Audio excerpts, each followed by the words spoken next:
కొందరు diplomatic passport అంటే ఏంటి అని అడుగుతున్నారు. అసలు డిప్లొమాటిక్ పాస్పోర్ట్ అంటే ఏంటి, ఈ పాస్పోర్ట్ని ఎవరికి ఇస్తారు, దీని ప్రయోజనాలు ఎలా ఉంటాయో చూద్దాం.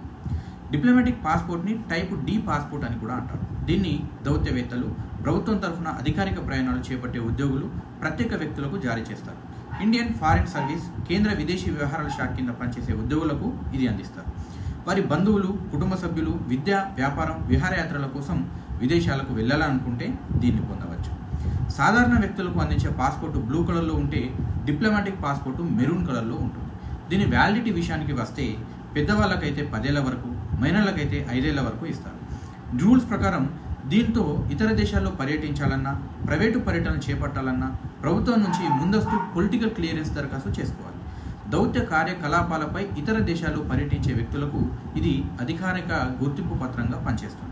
ఈ పాస్పోర్టు కలిగిన ఉన్న వ్యక్తులు అంతర్జాతీయ చట్టాలకు అనుగుణంగా కొన్ని ప్రత్యేక ప్రయోజనాలు, దౌత్యపరమైన రక్షణలు పొందుతారు. ఇది ఆతిథ్య దేశంలో అరెస్టులు, నిర్బంధాలు, కొన్ని చట్టపరమైన చర్యల గురించి వారిని కాపాడుతుంది.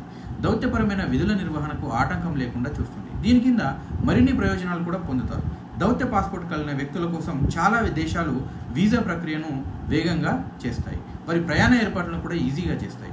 ప్రపంచవ్యాప్తంగా ఉన్న భారత దౌత్య కార్యాలయాలు, కాన్సులేట్లు, ఇతర డిప్లొమాటిక్ మిషన్లు అందించే దౌత్య మార్గాలు, సేవలను వీరు పొందుతారు. విమానాశ్రయాల్లో ఇమ్మిగ్రేషన్ ప్రక్రియలో వీరికి ప్రాధాన్యం లభిస్తుంది. వీరి కోసం ప్రత్యేకంగా ఇమ్మిగ్రేషన్ కౌంటర్లు కూడా ఉంటాయి. పాస్పోర్ట్ చట్ట ప్రకారం సెక్షన్ 6లోని సబ్సెక్షన్ 1 నిబంధన కింద లేదా సెక్షన్ 19 లేని ఏదైనా నోటిఫికేషన్ ప్రకారం కేంద్ర ప్రభుత్వ ఆమోదంతో ఈ పాస్పోర్టు లేదా ట్రావెల్ డాక్యుమెంట్లను రద్దు చేయవచ్చు. ఇది దుర్వినియోగమైనట్లు పాస్పోర్ట్ అథారిటీ భావిస్తే పాస్పోర్ట్ని స్వాధీనం కూడా చేసుకోవచ్చు లేదా రద్దు చేసే అవకాశం కూడా ఉంటుంది. తప్పుడు సమాచారం అందించి ఈ పాస్పోర్ట్ పొందితే రద్దు చేయవచ్చు.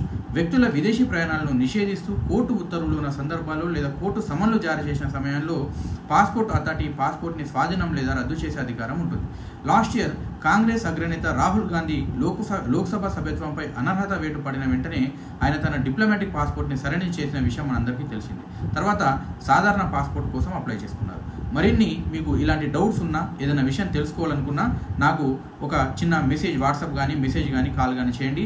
డెఫినెట్గా నలుగురికి ఉపయోగపడే విషయం అయితే కనుక మనం 100%గా దానికి లీగల్ ఒపీనియన్ అనేది మనం ఇవ్వచ్చు. అండ్ మరిన్ని అప్డేట్ కోసం మీ నిఖిలేష్ తోగరి అడ్వకేట్ ఛానల్ని చూస్తూనే ఉండండి. Thank you. Have a nice day.